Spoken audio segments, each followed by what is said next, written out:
Welcome everyone to another Port Jackson webinar. Thank you very much for turning out today. We've got another amazing guest back on to the show. We have Victor Rosenberg from ClearVue. Thank you very much, Victor, for joining us once again. It's a pleasure, Lachlan, and thanks once again for affording me the opportunity to talk to you and to your web base. I look forward to the discussion. Thank you. Thank you. Thank you very much. Well, as everyone knows, just with these webinars, we go through the progress of how the company is going, and we give the opportunity for the audience to give a bit of questions towards Victor at the end. So if you want to ask any questions, we'll answer those at the very end of the webinar. But if you want to ask them throughout, I'll try and get through to them at the very end. But apart from that, we've seen a few announcements at the moment come through, Victor, with ClearVue. And especially because people have heard about this before, if you want to do a quick little rundown on what ClearVue is at the moment, and we'll jump into how the European update's been going. What's been happening with your announcement on the 26th of May? Okay, well, basically, I'll just do a kickoff with the capital structure so people can see it there. We have 210 million shares on issue, and we have 15.9 million in the bank. So we really are cashed up and ready to fund our European and North American operations, because we're looking at expanding there and growing there, both with offices in both jurisdictions. Beautiful, beautiful.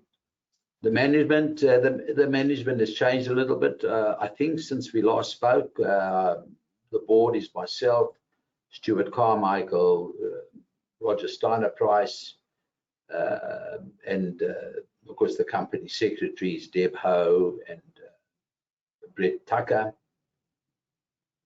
Our management team, the key technical management team, is Steve Coonan, who is in the US. I do a lot of work. We're doing a lot of development work with him. I'll come back to that on the new products that we're developing. Mikhail, he's our lead scientist in our offices here. Tow's our structural engineer, and we've appointed a mechatronic engineer because we're really looking to beef up the functional products to have smart electric and smart building management systems. In terms of the tech, if it's similar audiences that we've had before, basically we're a building technology company. We create smart building materials that, of course, are sustainable, energy efficient, and provide positive environmental outcomes. Part of the solution for achieving zero net energy, zero net carbon, and reducing carbon footprint and autonomous functional windows, we are definitely part of that solution.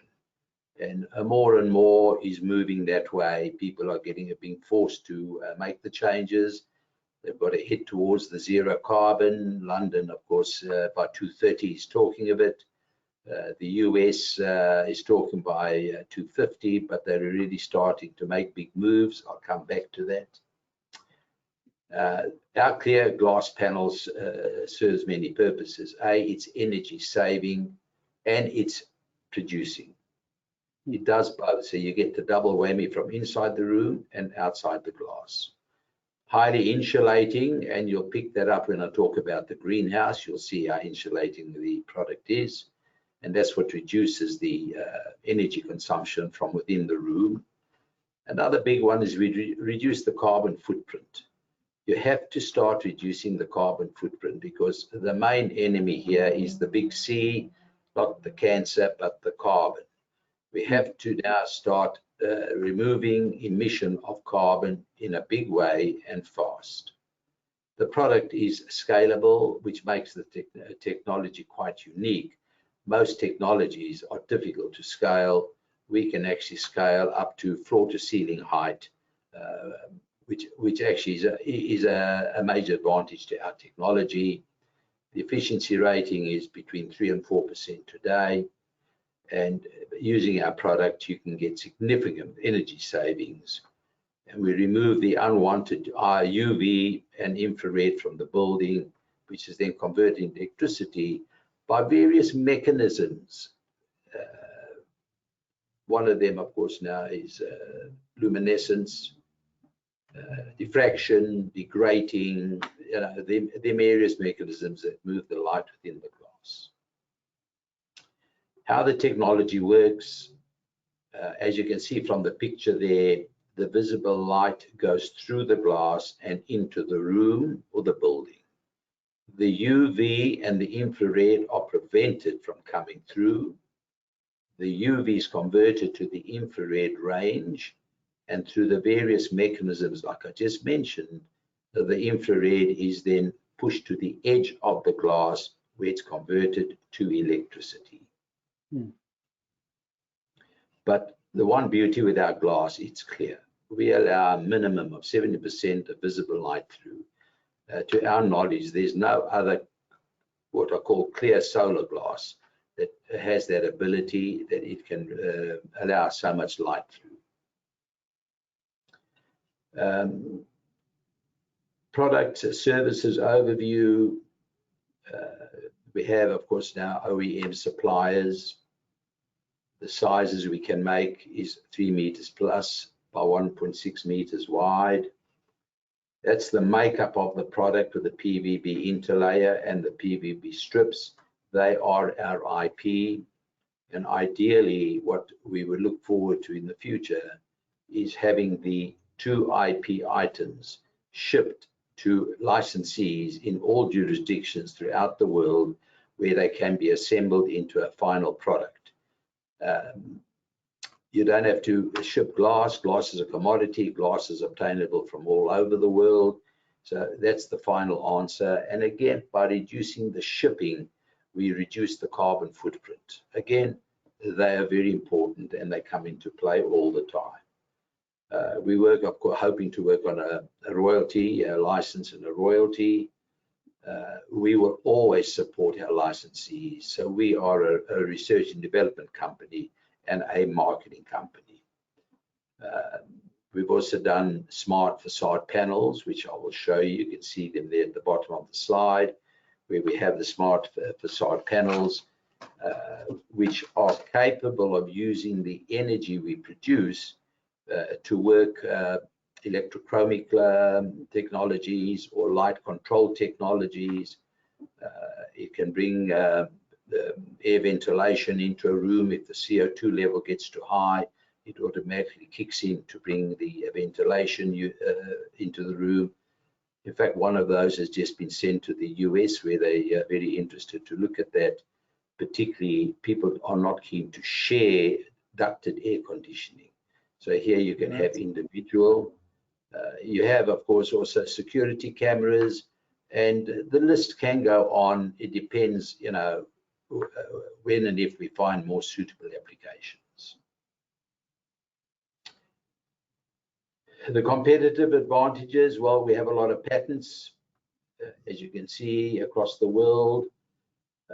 We also have design protection for versions 2 and 3. Versions 2 and 3 are the products that I'll talk about that we developed in the US. We also have trademark protection all over the world except for New Zealand and South Africa, including the domain names. We are a market leader in clear solar glass currently. All the others are either tinted like onyx, or they are optically distorting, they have lines, and many other reasons. And another very important feature of our product is it is UL certified, that's for America, IE certified, IEC certified, and TUV certified for Europe, as well as CE. So the product has been approved, certified, tested for structural leaking, and of course that it doesn't blow up or catch fire. Excellent. Commercialization overview. There are sales opportunities, of course, in the high-rise building, And the greenhouses is an area that we have just built a greenhouse, which I'll come to a bit later. And we also have showcase deployments. The big driving factors here, of course, are the government incentives, regulations, disincentives for people that produce carbon, ESG investment directives, climate and geography, and also debt and equities becoming a big player now, because people that lend money don't want to lend money to buildings that are energy inefficient because they will drop in value. And the equity people, the shareholders, are forcing companies to divest from carbon producing companies, heavy carbon producers. The people that we mostly deal with are architects, facade engineers, project developers, fund managers, resellers, and of course the greenhouse people. I'm just going through this quite quickly. If there's any questions, people can stop, because it's quite a long presentation, especially I want to get to update people to where we're at in the different markets. Here are examples of where the applications have been used. This is a small home. You can see there the products. This is a double-story villa in China that's been built using our product. This is the atrium at a shopping center where our product, as you can see, can you see my cursor, Lachlan? Yeah, beautiful. Okay, so you can see here. So basically, the whole process of working out how to connect all the different panels was again another learning curve. Yes, we produced one, measured it, all beautiful, successful. Now we have to try and connect a few up. So we tested one in an old bus shelter in Melbourne to see how 8 panels would work together. Well, actually we blew up, what do you call it, the safety valve, and we learned there what we shouldn't do, etc., etc. We then did the same at the atrium, where we came to a much bigger one to see how we could connect it up. And again, we made mistakes in the connecting up. But since here, we've now learned exactly the way we should do it, how they should be connected, and how to draw the power out of them. So everything is a learning curve. We are probably the only company in the world that can put this together from an electrical point of view, because we've got heaps of experience, particularly when you see the greenhouse where we're talking about 300 plates. So we've come a long way. Yeah. I want to talk about the quantum dot research that we are doing with the Exciton CRC, and we're using the Melbourne University and RMIT. I would love everybody, all the viewers, to get hold of the PV magazine article that was published on June the 29th by Bella Peacock. It really is a wonderful article on us and the technology and the new research that we are doing. And basically it's headed in nanoparticles, because the quantum dots on nano enable completely clear industry-size solar windows, and we're looking to increase the efficiency. So we are a research development. We will always be looking to increase the efficiency of our product. I also want to show the viewers this European Energy Efficiency Fund tweet. They actually picked up our article and spread it around to other members of the European community. And that's really a feather in our cap, because it is really worth reading and it's got a lot of information in it. The quality control, all the quality control gear, the flash tester, the wet leakage tester, and the voltage insulation resistant tester are all in place at our OEM. So all products coming off the line are all quality control tested to make sure that they meet with the efficiencies. If they don't, of course, they're rejected. If they do, of course, they are moved on to the seller. But this is important to show that quality control of our product is critical and very important. And I come from a standard or an industry, particularly the pharmaceutical, where quality control is critical. So that's all in place so people can know that they're getting a quality tested product.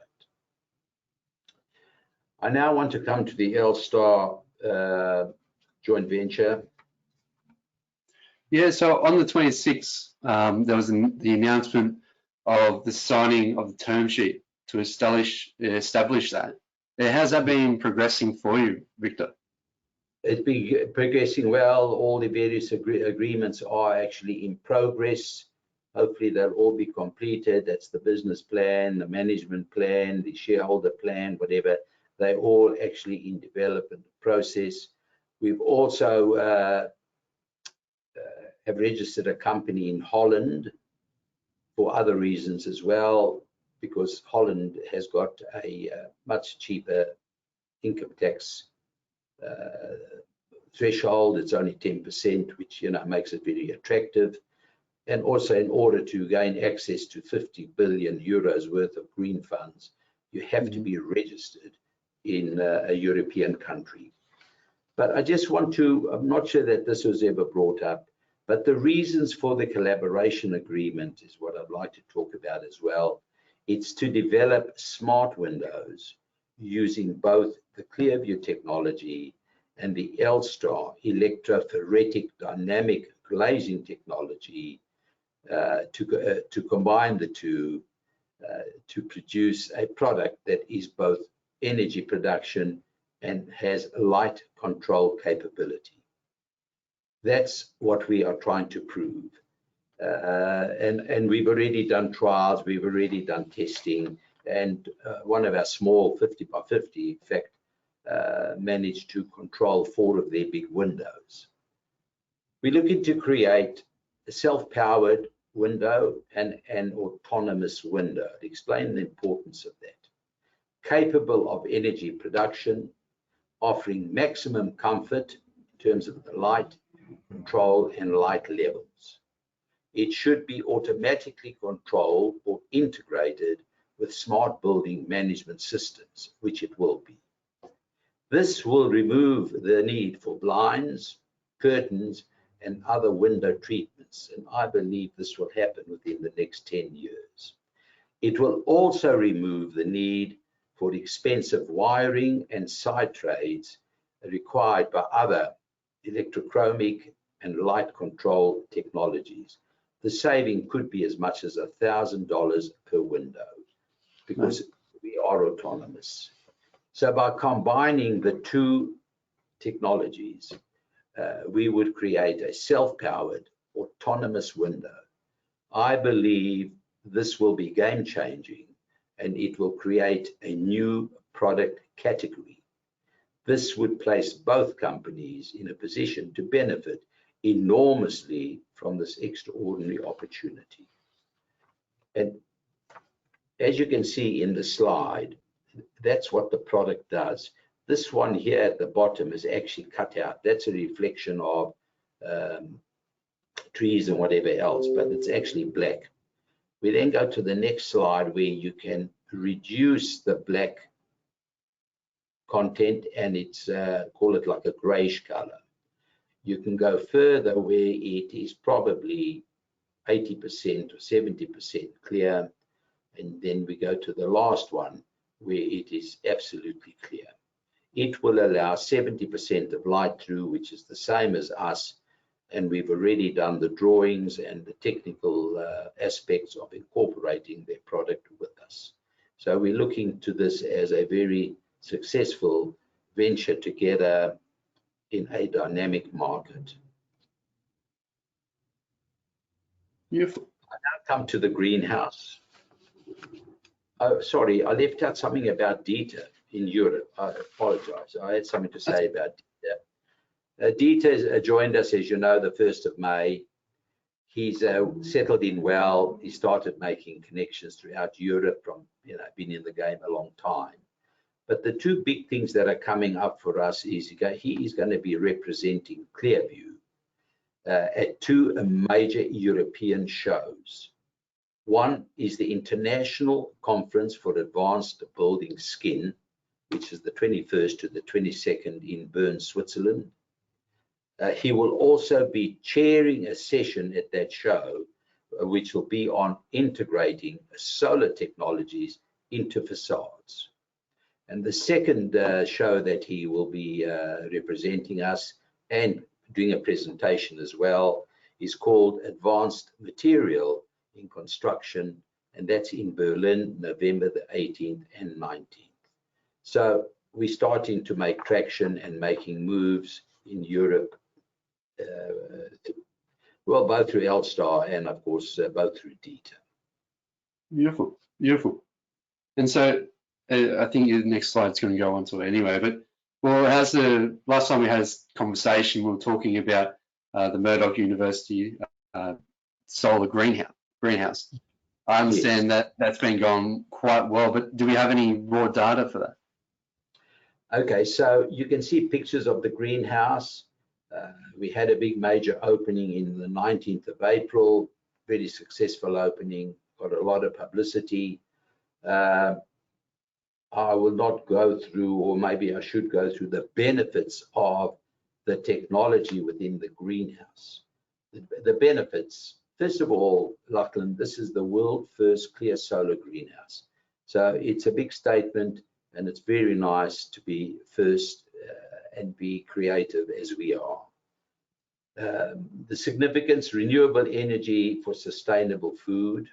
I'll refer to that a bit later when I talk about Japan.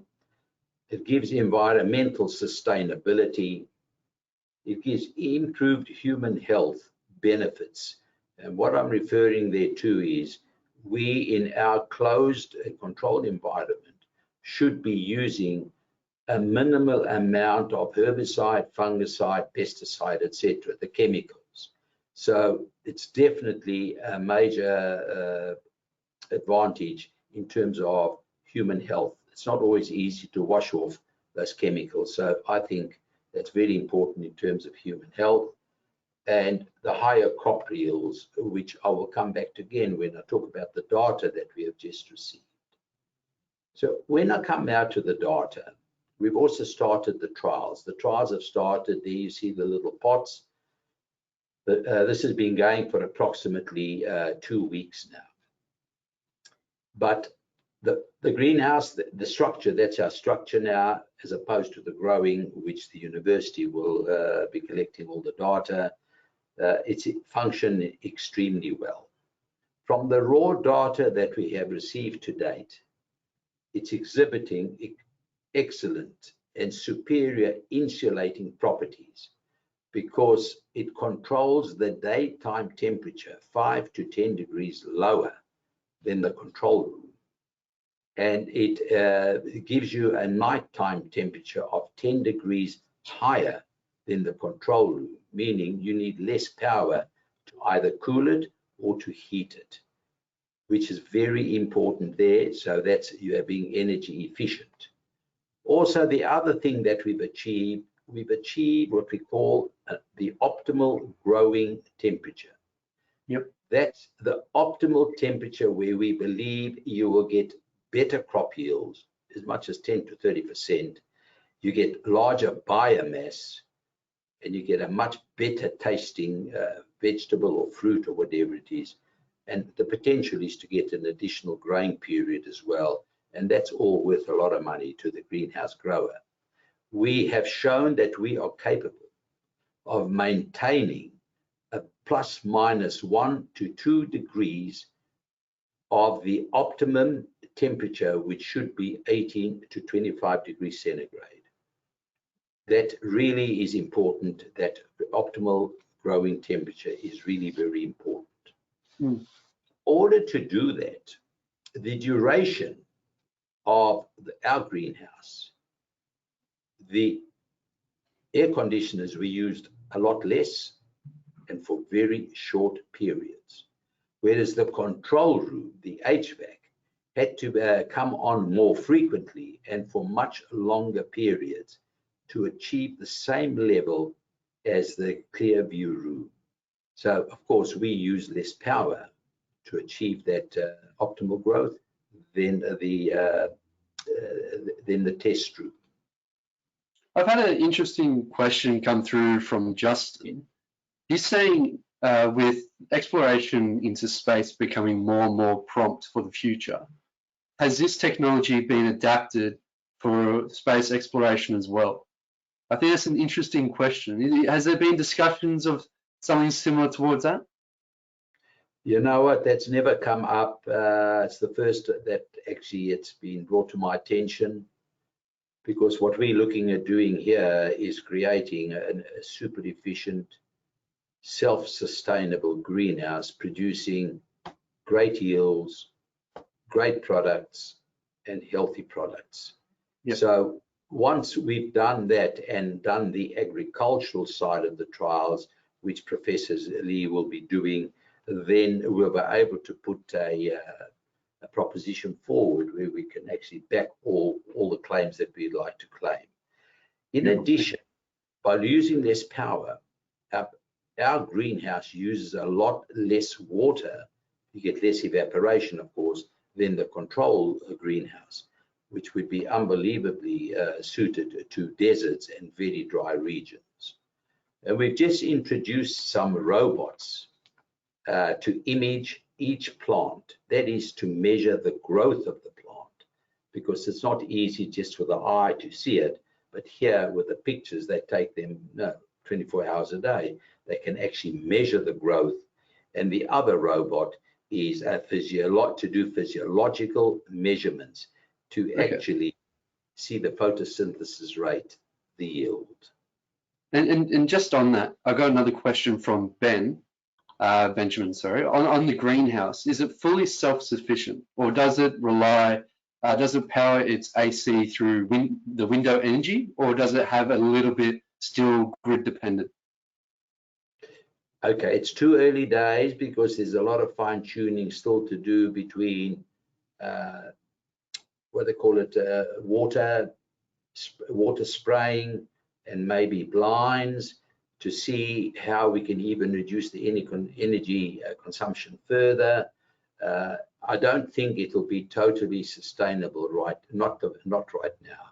We would still have work to do to fine tune all that, but it's really working well, and it's working beyond our expectation. It's giving us results beyond our expectation. And just by the way, we have produced in these little trays or little black what do you call them? I've gone blank for words. These little holders, we have got a variety of 10 types of seeds that have been planted, and it's a mixture of grains, legumes, fruits, and vegetables. So there's a good mixture there, and they'll all be monitored and compared to, of course, the trial greenhouse to see how they all feature. So far, it's looking absolutely great. Excellent. Now, I want to talk about Japan. That's something that our viewers would love to know. Just before we get on to Japan as well, you also had a recent announcement to do with the public park in Sydney. Well, has there been any more news with the developments of that as well? The public park is scheduled for production in September. So we are busy producing the glass for the public park. It will be delivered, I think, late August. Production is scheduled for September. Completion is probably in September, beginning October. It's a wonderful approach from this major Sydney council to actually thinking about the environment and its citizens, because here the citizens will be protected from the harmful UV, and it'll keep it warmer, and they can use the power for lighting at night. So it's a wonderful step from this major Sydney council. Perfect, perfect. And so as you're about to go on, we understand that you had a bit of a presentation in the Asia region. What was the benefit from doing that? You mean the Japan, the greenhouse there? Yes, Yep. brilliant, absolutely brilliant. So Tomita have been in the business of building and delivering greenhouse equipment for the last 70 years. So they're a well-established, solid business. They're not a new start. They approached us for a license. We're working very closely with them because they've never worked with this type of technology. But they are really advanced and forward thinking, because they were telling me that in Japan, the agricultural department have brought out a green food system strategy, which actually says you cannot have any fossil fuels by the year 2050. They have to change to renewables. So they already are going to be a leader, because there's nobody else doing this in Japan. We're the first. And the other big one is that the government named a green growth strategy announcement. So here they've allocated 423,000 hectares of abandoned land and agricultural degraded land, specifically for agriculture, as well as the greenhouses. But again, they have to be self-sufficient. You cannot produce fossil fuels. According to Tomita, there's an unbelievable opportunity for ClearVue in Japan coming up. The other thing, the show that they put on, this is a show that they did, was extremely well received, absolutely well received. And I'd like to quote what she actually said to us here, where she said a group of guests who attended the opening ceremony of the exhibition came to our booth second after being guided by the organizers. So the organizers are actually telling people, directing people to that booth, because it's the only unique, different kind of booth. The rest of the stuff, old hat, if I may say it. So they gave a presentation of ClearVue, and it turned out it attracted enormous attention, and they actually were inundated with people. So we're really looking forward to great progress in Japan, and I'm sure they will be getting ready to build their first greenhouse probably in the next 6 weeks. Beautiful, beautiful. That's very exciting. It's very exciting to hear. But I understand there's also been exciting news on the other side of the world with America. I think that's what a lot of viewers are wanting to hear about. With America, there was a hint that there's a New York project among the midst. Is there a building in particular that you're going to be working with? Yes, so we were very fortunate to be invited to demonstrate our technology in a, it's an iconic building in New York. I just don't want to mention the name now for many reasons, because the owners of the building and the city of New York actually, they want to make the formal announcement about the demonstration trial, and not let me interfere in their timing. The only unfortunate part is it's been delayed because there's a late arrival of other trial participants' products, and I assume that's due to COVID and shipping. I think we're looking now for the actual official opening to be around end of August. But yes, this is a big deal for our little Perth company to be invited to exhibit amongst some of the bigger players in town in this iconic building. I unfortunately don't have any other news other than we are waiting, we're biting our nails. Yes. I have organized that our guys there have equipment available, which will arrive in probably about 10 days' time, so that they can start getting ready for the trial to actually measure the output all day, every day. So it again will be raw data, it will be live data. And yeah, we're really looking forward to it, and I think it will explode us onto the US market. 100%, definitely, definitely. And with your single and double glazing product development, how's that been going as well? Okay, so we have for the past probably 15 months been developing a single glaze and a double glaze. So that just complements our current range of triple glaze. So we wanted to have the full spectrum of glazing so that the whole market potentially is available for any one of our products.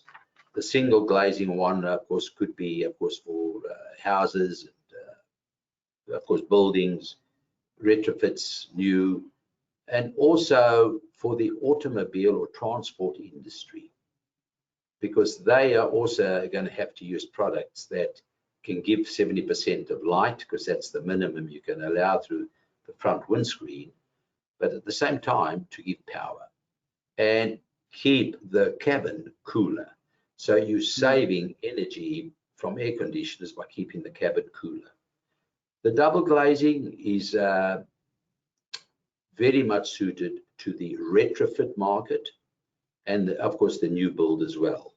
Europe and the US, Europe particularly is triple and quadruple glazing already. America's triple glazing, but the older buildings would be either single or double glazed. So that's why these products were developed. The retrofit market is enormous. Nobody knows the real volume, but it's ginormous. You know, who knows, 250 billion square meters of properties in America. In New York alone, there are 50,000 buildings that are going to have to be retrofitted because they are subject to a carbon tax. So within the next 18 months, they have to already be gearing up to start making the changes, which have to be in place by 2030. So we're looking forward to some big opportunities and success in the US. Beautiful, beautiful. No, it's very exciting. It's very exciting. Well, this brings us back to a few questions from the audience. If anyone has any more questions, please send them through. But Victor, I do have one at the moment from Cherie. She goes, what are your main standards of ethical sustainable development? What are your main goals? Do you have a system of what is ethically sustainable? So do you have a main thesis that you guys guide around? No, but those standards are produced and enforced by governments, legislators, local governments. They're the ones who are creating the new standards. Our product is there to assist the developer or the building to achieve those standards. We don't always know what they are, but we know that we can offer huge benefits by reducing your energy consumption by up to 40% with inside, and of course that we can produce 30 watts per square meter peak from the outside. So that's the only way I can answer you now, but there are many forces that are making this transition besides the legislation from governments, local governments. The debt equity markets are starting to force.